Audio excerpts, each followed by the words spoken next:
नमस्कार दोस्तों, तत्वबोधिनी जीएस में आपका स्वागत है। आज लेक्चर नंबर 7 है, ठीक है, ये इंडियन इकोनॉमी का और बिहार का भी, ठीक है। इसमें हम पिछले जो लेक्चर थे उसमें मैंने खाद्य सुरक्षा, हरित क्रांति ख़त्म किया था, ठीक है। इस लेक्चर में खाद्य प्रसंस्करण उद्योग नहीं, सिर्फ खाद्य प्रसंस्करण को समझेंगे और खाद्य प्रसंस्करण उद्योग को एमएसएमई आगे के लेक्चर में देखेंगे, ठीक है। इसमें खाद्य प्रसंस्करण के सभी आयामों को कवर करते हैं। इस लेक्चर में भारत के खाद्य प्रसंस्करण की स्थिति, बिहार में खाद्य प्रसंस्करण की स्थिति, भारत और बिहार सरकार की खाद्य प्रसंस्करण से जुड़ी नीतियां और योजनाओं के बारे में, ग्रामीण अर्थव्यवस्था में खाद्य प्रसंस्करण और मेगा फूड पार्क, ठीक है, ये करंट का मुद्दा हो गया, ठीक है।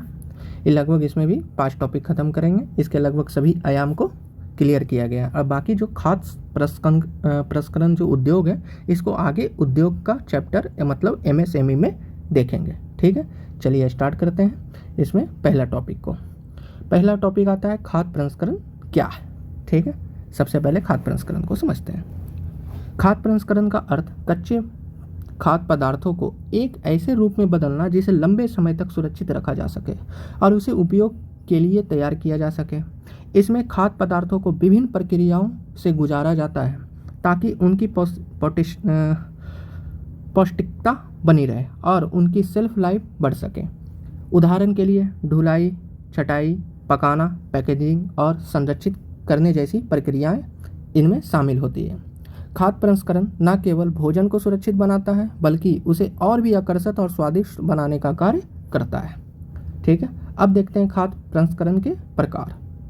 प्राथमिक प्रसंस्करण, इसमें कच्चे पदार्थ की सफाई, ग्रेडिंग और प्राथमिक तैयारी की जाती है, जैसे दालों को छिलका उतारना, गेहूं का पीसना आदि।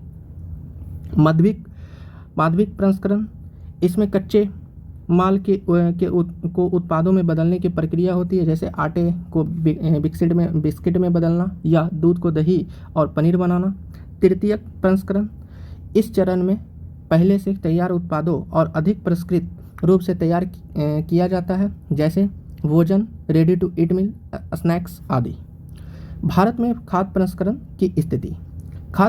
पहला, खाद्य उत्पादन में अग्रणी, ठीक है। क्या देख सकते हैं कि क्या स्थिति है भारत में।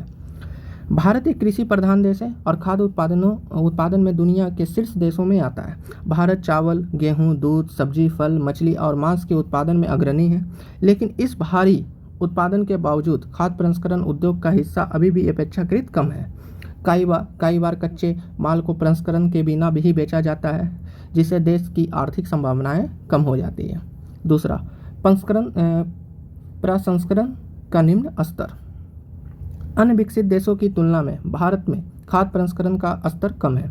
विकसित देशों में जहां 40 से 60% खाद्य पदार्थ प्रसंस्करण के बाद उपयोग किए जाते हैं, वहीं भारत में यह प्रतिशत मात्र 10 से 12% के आसपास है।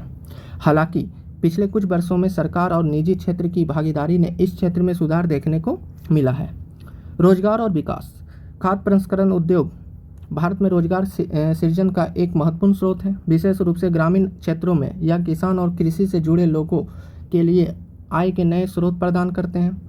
इसके अलावा यह उद्योग छोटे और मध्यम उद्योग एमएसएमई को भी बढ़ावा देते हैं। अब देखिए एमएसएमई आ गया। अब इसके बाद खाद्य प्रसंस्करण उद्योग पढ़ने के बाद खाद्य प्रसंस्करण उद्योग को पढ़ेंगे, जो एमएसएमई का टॉपिक है, ठीक है। चौथा, सरकारी योजनाएं। भारत सरकार ने इस उद्योग को बढ़ावा देने के लिए कई योजनाएं और नीतियां चला रही है। इनमें से कुछ प्रमुख योजनाएं, जैसे प्रधानमंत्री किसान संपदा योजना, ये खाद्य प्रसंस्करण का सबसे महत्वपूर्ण योजना है। यह योजना का उद्देश्य कृषि और खाद्य प्रसंस्करण उद्योग को प्रोत्साहित करना और किसानों की आय बढ़ाना है। मेक इन इंडिया और एफडीआई, सरकार विदेशी कंपनियों को आकर्षित करने के लिए खाद्य प्रसंस्करण क्षेत्र में प्रत्यक्ष एफडीआई की अनुमति देती है, जिससे यह उद्योग में तकनीकी और प्रबंधन सुधार हो रहा है। मेगा फूड पार्क योजना, इस योजना के तहत कई मेगा फूड पार्क स्थापित किए गए हैं, जो कृषि और खाद्य प्रसंस्करण उद्योग के बीच बेहतर संयोजन सुनिश्चित करते हैं। इससे प्रसंस्करण के लिए आवश्यक बुनियादी ढांचा की भी पूर्ति होती है। इसके चुनौतियां क्या है देख लेते हैं। भारत में खाद्य प्रसंस्करण उद्योग के विकास में निम्न चुनौतियां भी है। इंफ्रास्ट्रक्चर की कमी, विशेष रूप से ग्रामीण क्षेत्रों में भंडारण, कोल्ड स्टोरेज और ट्रांसपोर्टेशन की सुविधाओं की कमी है, जिससे खाद्य अपव्यय बढ़ता है, बर्बादी बढ़ता है, मतलब ज़्यादा दिन हो जाता है तो कच्चे माल सड़ने लगते हैं। तकनीकी ज्ञान का अभाव, खाद्य प्रसंस्करण उद्योग में आधुनिक तकनीक का उपयोग कम है और इसके लिए आवश्यक विशेषज्ञता और प्रशिक्षण की कमी है। वित्तीय समस्याएं, छोटे और मध्यम स्तर के उद्यमियों को इस क्षेत्र में आवश्यक निवेश के लिए वित्तीय सहायता प्राप्त करने में कठिनाई होती है। और इसके आगे की संभावनाएं देखते हैं। खाद्य प्रसंस्करण के क्षेत्र में भारत की संभावनाएं अत्यधिक उज्ज्वल है। यदि इस क्षेत्र में निवेश, प्रौद्योगिकी और बुनियादी ढांचा में सुधार किया जाता है तो यह देश की अर्थव्यवस्था को एक नई दिशा में ले जा सकता है। इसके साथ ही खाद्य प्रसंस्करण के किसानों की आय में भी वृद्धि होगी और देश में खाद्य सुरक्षा को भी मजबूती मिलेगी। अब इसके निष्कर्ष देखते हैं। भारत में खाद्य प्रसंस्करण उद्योग के विकास की अपार संभावना है। यह उद्योग हो गया, ठीक है, या तो आप खाद्य प्रसंस्करण उद्योग या की अपार संभावनाएं हैं। सरकार की विभिन्न नीतियां और योजनाओं के माध्यम से इस क्षेत्र में सुधार हो रहा है, लेकिन अभी भी बहुत सी चुनौतियां जिनसे निपटने की आवश्यकता है।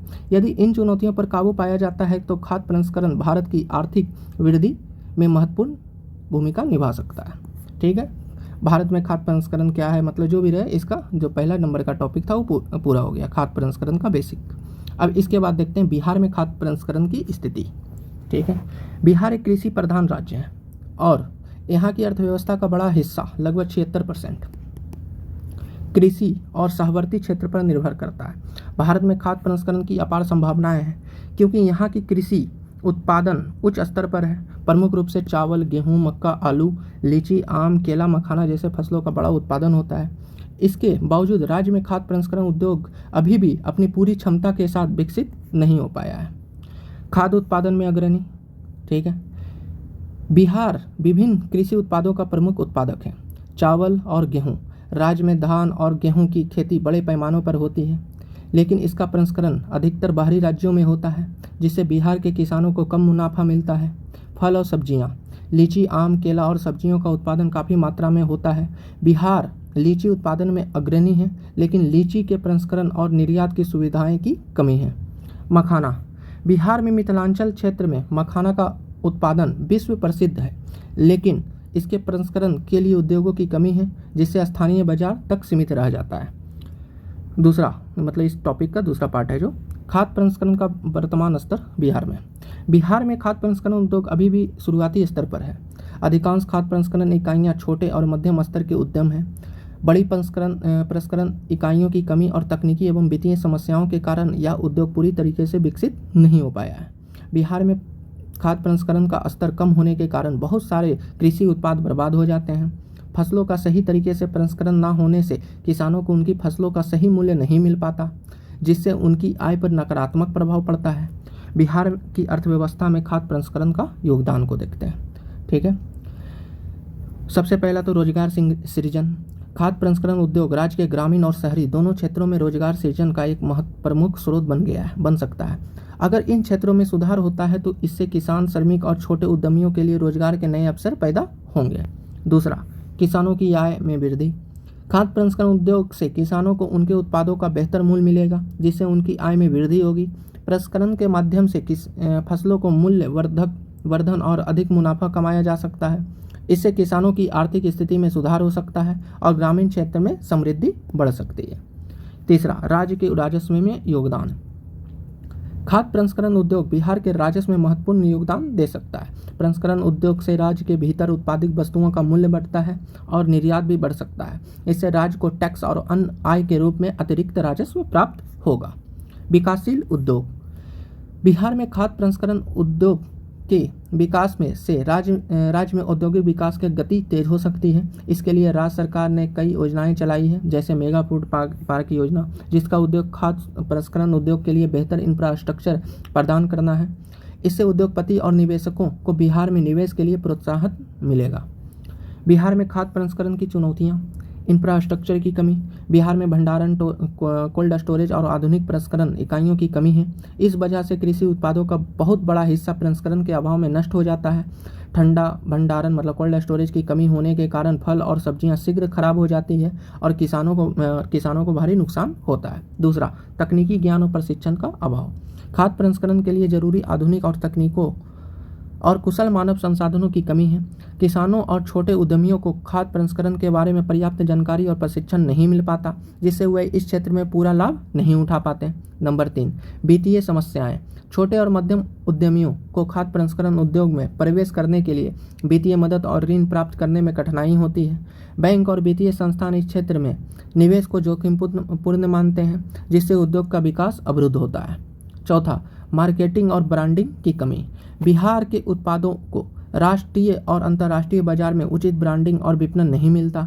इस कारण से बिहार के खाद्य उत्पाद सही बाजार तक नहीं पहुंच पाते और राज्य के उत्पादकों को सीमित लाभ मिलता है।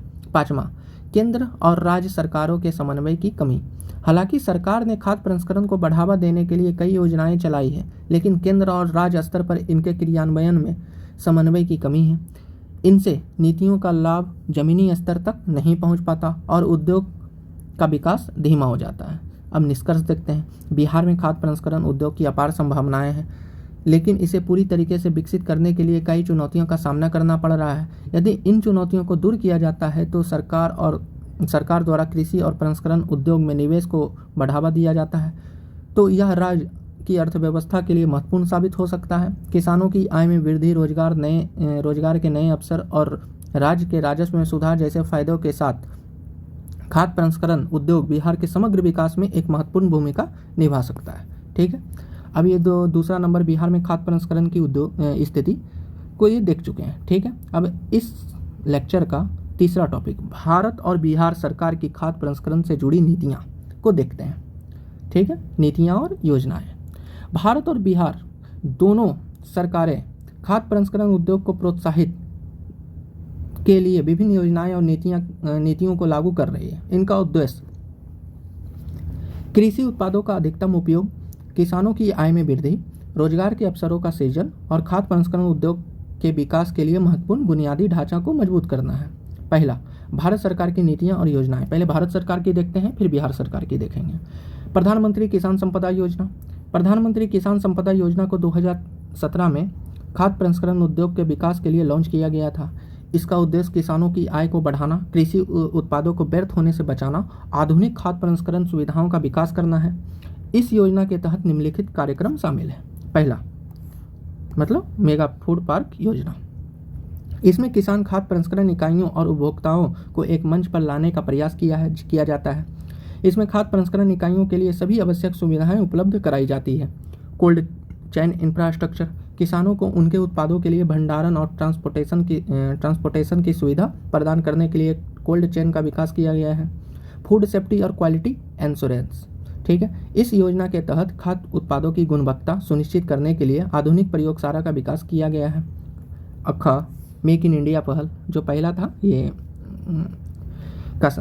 प्रधानमंत्री किसान संपदा योजना, इसके अंतर्गत ये सब कार्यक्रम चलाया गया है। ठीक है, अब जो दूसरा मेक इन इंडिया पहल, खाद्य प्रसंस्करण को बढ़ावा देने के लिए भारत सरकार ने इसे मेक इन इंडिया पहल के तहत शामिल किया है। इसके तहत विदेशी निवेशकों को खाद्य प्रसंस्करण उद्योग में निवेश करने के लिए प्रोत्साहित किया जाता है और उद्योग के लिए आवश्यक बुनियादी ढांचे का विकास किया जाता है। इसके तहत 100% FDI को मंजूरी दी है, मतलब कोई भी आएगा इसमें विदेशी कंपनियां 100% FDI के साथ इसमें निवेश कर सकती है। प्रौद्योगिकी उन्नयन और विस्तार योजना। इस योजना का उद्देश्य खाद्य प्रसंस्करण में नवीनतम प्रौद्योगिकियों का उपयोग करना है और खाद्य उत्पादों की गुणवत्ता और उत्पादन क्षमता में वृद्धि करना है। इसके तहत छोटे और मध्यम उद्यमों को वित्तीय सहायता दी जाती है। ऑपरेशन ग्रीन्स, इस योजना का उद्देश्य टमाटर, प्याज और आलू जैसे अत्यधिक उत्पादित फसलों की कीमतों को स्थिर करना है और उनके प्रसंस्करण, भंडारण और विपणन के लिए सहायता प्रदान करना है। यह योजना किसानों को उनके उत्पादों को बेहतर मूल्य दिलाने में सहायक है।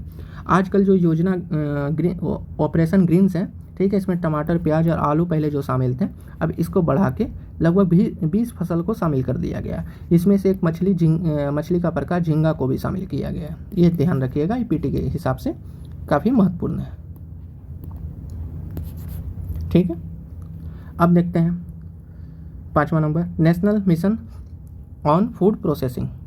इस योजना राज्य सरकारों के साथ मिलकर खाद्य प्रसंस्करण उद्योगों के विकास के लिए कार्य करती है। इसका उद्देश्य ग्रामीण क्षेत्रों में छोटे और मध्यम स्तर के उद्यमों को बढ़ावा देना और खाद्य प्रसंस्करण इकाइयों के लिए वित्तीय सहायता प्रदान करना है।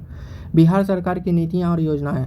ठीक है, का पहला, Bihar food processing industrial policy 2017। Bihar सरकार ने खाद्य प्रसंस्करण उद्योग के विकास के लिए 2017 में एक विशेष औद्योगिक नीति बनाई थी। इस नीति का उद्देश्य बिहार को खाद्य प्रसंस्करण के क्षेत्र में एक अग्रणी राज्य बनाना है। इसके प्रमुख उद्देश्य निम्नलिखित हैं। ठीक है, पहला, उद्योग को वित्तीय सहायता। बिहार सरकार खाद्य प्रसंस्करण इकाइयों को पूंजीगत सब्सिडी प्रदान करती है जिससे नई इकाइयों की स्थापना हो सके। बिजली और जल उपलब्धता। प्रसंस्करण उद्योग के लिए बिजली और जल आपूर्ति सुनिश्चित करने के लिए विशेष योजनाएं चलाई गई है। विपणन सहायता। सरकार द्वारा उत्पादकों को विपणन और निर्यात के लिए सहायता प्रदान की जाती है ताकि बिहार के उत्पाद राष्ट्रीय और अंतर्राष्ट्रीय बाजारों तक पहुंच सके। ख, बिहार मेगा फूड पार्क योजना। बिहार सरकार ने राज्य में मेगा फूड पार्क स्थापित करने के लिए भारत सरकार की योजनाओं का लाभ उठाया है। इन फूड पार्कों में प्रसंस्करण इकाइयाँ, कोल्ड स्टोरेज और परिवहन सुविधाओं का विकास किया जा रहा है। इसका उद्देश्य खाद्य अपव्यय को कम करना और कृषि उत्पादकों का मूल्य वर्धन करना है। ग, Bihar agro industry promotion policy. यह नीति कृषि और खाद्य प्रसंस्करण उद्योग में निजी निवेश को आकर्षित करने के लिए बनाई गई थी। इसके तहत किसानों को प्रशिक्षण दिया जाता है और उन्हें नवीनतम तकनीकों से अवगत कराया जाता है। इसके अलावा निवेशकों को कर में छूट और अन्य वित्तीय प्रोत्साहन भी प्रदान किए जाते हैं। घ, कृषक उत्पादक संगठन एफपीओ प्रोत्साहन। बिहार सरकार किसानों के समूहों को कृषक उत्पादक संगठन एफपीओ बनाने के लिए प्रोत्साहित कर रही है। एफपीओ के माध्यम से किसान खाद्य प्रसंस्करण इकाइयों के साथ सीधे जुड़ने का मौका मिलता है जिससे उन्हें उनके उत्पादों का उचित मूल्य मिल सके और वे विपणन के लिए सक्षम हों। ठीक है, सरकारी प्रयास और उपलब्धियाँ का। अब इसके लिए क्या क्या सरकारी प्रयास किए गए इसको देखेंगे। पहला नंबर, किसानों की आय में वृद्धि। इन नीतियों और योजनाओं का मुख्य उद्देश्य किसानों की आय को दोगुना करना है। खाद्य प्रसंस्करण के माध्यम से कृषि उत्पादों का मूल्य वर्धन करके किसानों को बेहतर मूल्य दिलाने का प्रयास किया जा रहा है। ख, रोजगार सृजन।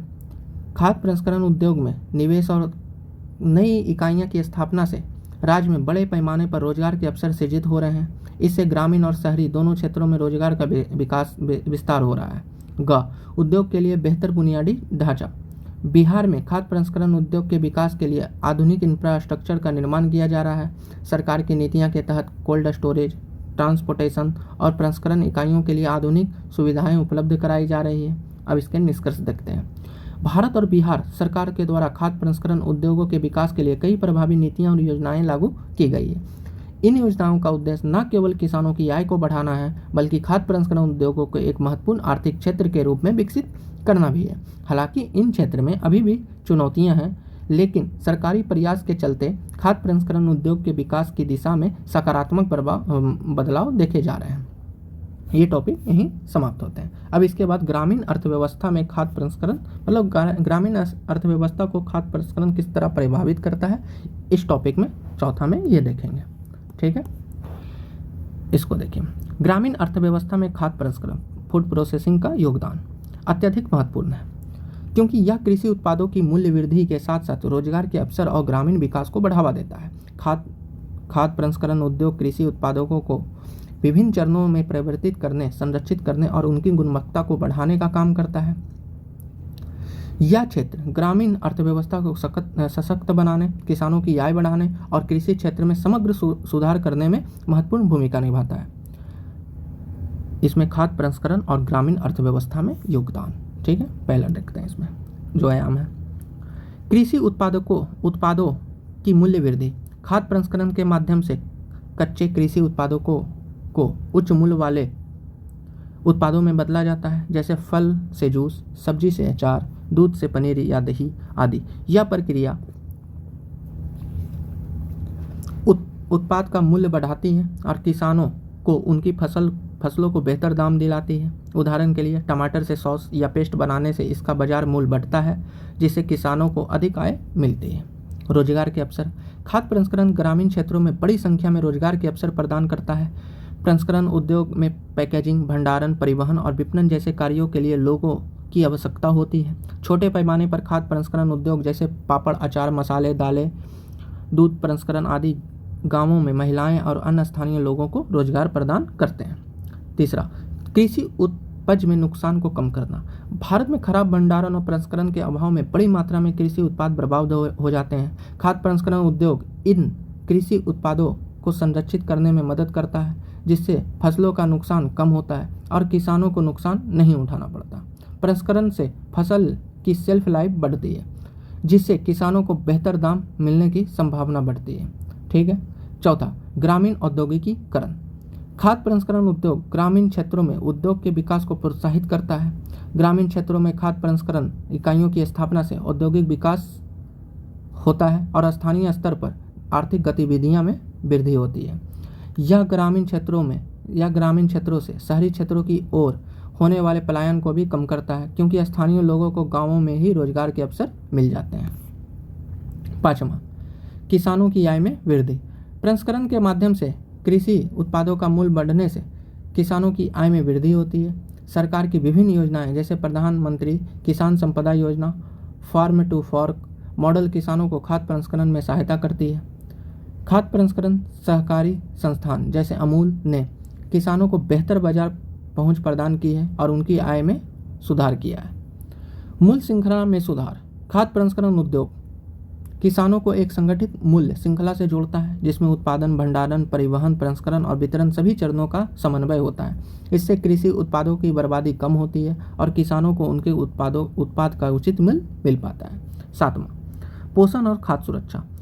प्रसंस्करण के माध्यम से सुरक्षित और पोषक उत्पाद का उत्पादन किया जा सकता है। प्रसंस्कृत खाद्य पदार्थों की उपलब्धता से ग्रामीण क्षेत्रों में पोषण सुरक्षा में सुधार होता है और खाद्य भंडारण के साधनों में वृद्धि होती है। प्रसंस्करण से फसलों की बर्बादी कम होती है, जिससे खाद्य पदार्थों की आपूर्ति स्थिर रहती है और ग्रामीण क्षेत्रों में खाद्य सुरक्षा बनी रहती है। आठवां, महिलाओं का सशक्तिकरण। खाद्य प्रसंस्करण में महिलाओं की बड़ी भागीदारी होती है, विशेषकर घरेलू स्तर पर। अचार, पापड़, मसाले, आटा आदि के निर्माण से प्रसंस्करण में महिलाएं सक्रिय रूप से शामिल रहती है। इससे न केवल उनकी आय में वृद्धि होती है, बल्कि उनका सामाजिक और आर्थिक सशक्तिकरण भी होता है। अब देखिए, ग्रामीण क्षेत्रों में खाद्य प्रसंस्करण को बढ़ावा देने के लिए सरकार द्वारा उठाए गए कदम।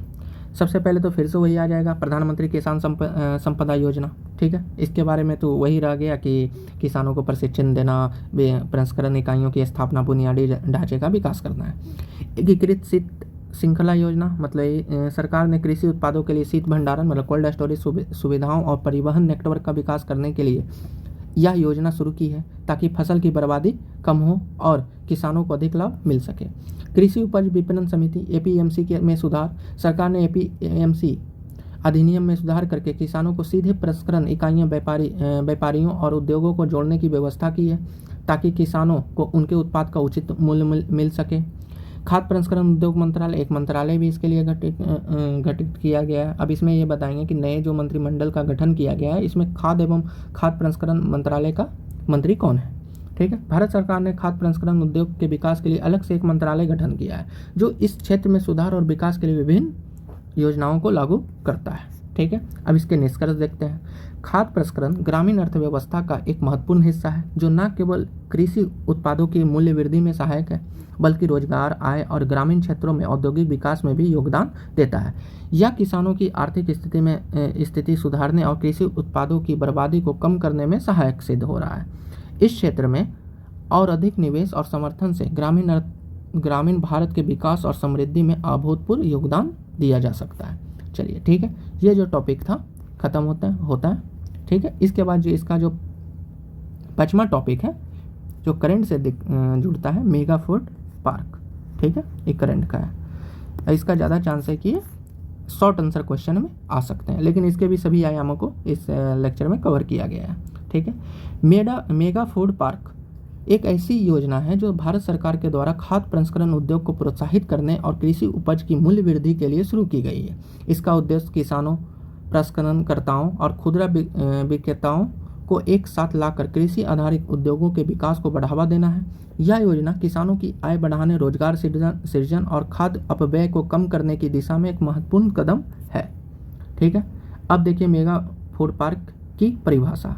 मेगा फूड पार्क एक ऐसा औद्योगिक पार्क है जिसमें खाद्य प्रसंस्करण से संबंधित कई सुविधाएं जैसे उत्पादन इकाइयां, भंडारण, कोल्ड स्टोरेज, पैकेजिंग और वितरण के लिए एकीकृत बुनियादी ढांचा प्रदान किया जाता है। यह किसानों को उनकी उपज का बेहतर मूल्य दिलाने, प्रसंस्करणकर्ताओं को बेहतर संसाधन उपलब्ध कराने और उपभोक्ताओं तक उच्च गुणवत्ता वाले प्रसंस्कृत खाद्य पदार्थ पहुंचाने का एक माध्यम है।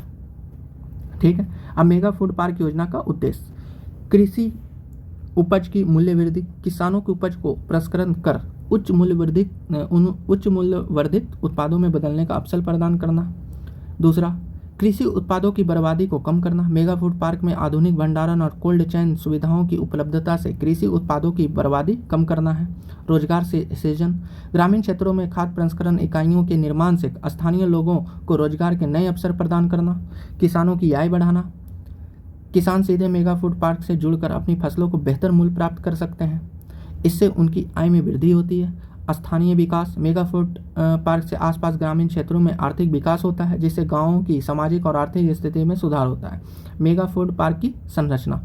मेगा फूड पार्क आमतौर पर 3 मुख्य भागों में विभाजित होते हैं। सेंट्रल प्रोसेसिंग सेंटर, यहाँ प्रसंस्करण के लिए मुख्य सुविधाएं होती है जैसे कि cold storage, packaging, quality checking और ट्रांसपोर्टेशन। प्राथमिक प्रसंस्करण केंद्र, ठीक है, PPC, यह केंद्र किसानों के निकट स्थापित किए जाते हैं। ठीक है, किसानों के निकट और प्राथमिक प्रसंस्करण जैसे सफाई, छटाई और भंडारण किया जाता है। Farm to market link, mega food park किसानों को उनके उत्पाद सीधे प्रोसेसिंग कंपनियों या बाजारों तक पहुंचाने की सुविधा प्रदान करता है, जिससे बिचौलियों की आवश्यकता कम हो जाती है और किसानों को बेहतर मूल्य मिलता है। मेगा फूड पार्क के लाभ। प्रसंस्करण की सुविधाओं का केंद्रीकरण, सभी प्रसंस्करण सुविधाओं एक जगह उपलब्ध होने से उत्पादकता और कुशलता में वृद्धि होती है। किसानों की आय में वृद्धि, मेगा फूड पार्क के जरिए किसान सीधे प्रसंस्करण इकाइयों से जुड़ते हैं, जिससे उन्हें बेहतर मूल्य मिलता है और उनकी आय में सुधार होता है। ठीक है, तीसरा, खाद्य सुरक्षा में सुधार।